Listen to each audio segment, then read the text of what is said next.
laiks brokastīm. Labi, papētam, kas te ir piedāvājumā. Grauzdēt valmiermuižas gaišā alus maize, vērša cola, zemnieku brokastis, svaigo lapu salāti un plēnās pankūkas. Es zināju, ka Valmiermuižā var ieturēt pusdienu maltīti, bet par brokastu piedāvājumu gan es biju pārsteigta. Man jau acis metas uz zemnieku brokastīm. Sacepti kartupeļi ar bēkoniņu, olu un sieru. Nu labi, es kaut ko līdzīgu. Es laikam to vērša colu. Labi. Pieturamies pie klasikas. Un pankūks uz abām.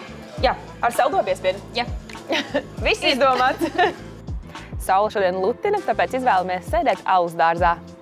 Ir vasaras sākums, bet jau var redzēt, ka viss plaukst, uz galdiem ir visādi puķi podiņi, arī apkārt ir iekopts, tā kā ir patiešām jauka atmosfēra.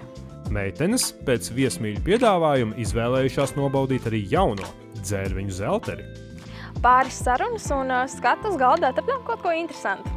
Valmiermuižā notiek arī dažādi pasākumi. Mūzikas un kino vakari, dažādi tirdziņi svinot tradicionālos svētkus. Varētu teikt, ka visu gadu mēs gatavojamies Valmiermuižas etnomūzikas festivālam, un jūs jau esat bijuši šeit. Protams, ka mēs esam bijuši.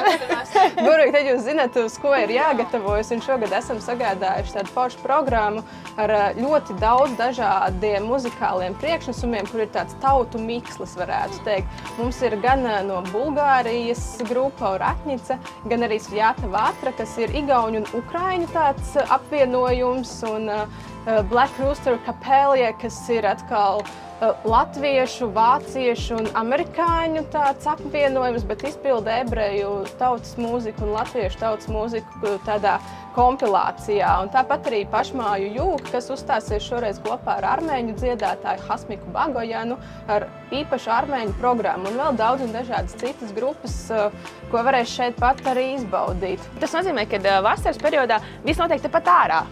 Jā, darbojamies gan šeit Valmiermuižas alus dārzā. Ja tomēr laikapstākļi nav tik aicinoši, tad dodamies iekšā uz klēti, un tad lielākie notikumi Valmiermuižas parkā mums tepat aiz muguras.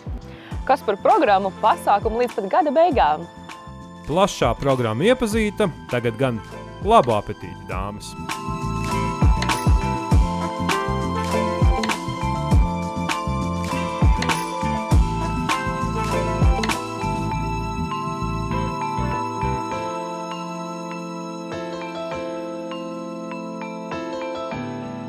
Pēc brokastu maltītes meitenes nolēmušas izstaigāt Valmiermuižas parku. Parkā ieraudzījām arī zirgu un domājām, vai ar viņu var arī izjāt. Izrādās, ka izjādi ar zirgu iepriekš vajadzēja rezervēt, bet mums paveicās un atļāva arī šodien to izmēģināt. Ņemat kaut ko karšīgo viņam un iedodat ar taisnu. Lūdzu. Viņš tikai grābais. Grābais. Es baidos. Pirmā zirga mugurā lec Nikija, dodoties pāris goda apļos. Es esmu pārsteigts, cik Nikijai labi iznāca tā izjāde ar zirgu, jo es nemaz nezināju, ka viņa agrāk ir trenējusies. Keita, tagad tava kārta.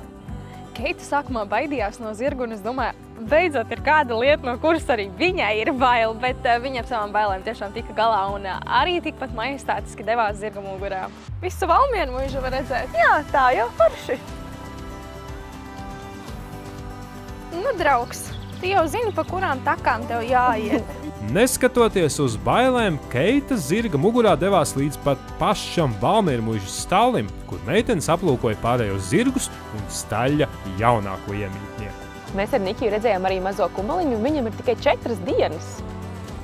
Esot zirga mugurā, ir iespēja izstaigāt gan parku, gan iepazīt Valmiermuižu kā kultūra vēsturisku vietu. Pateiksim paldies! Paldies! Paldies! Paldies!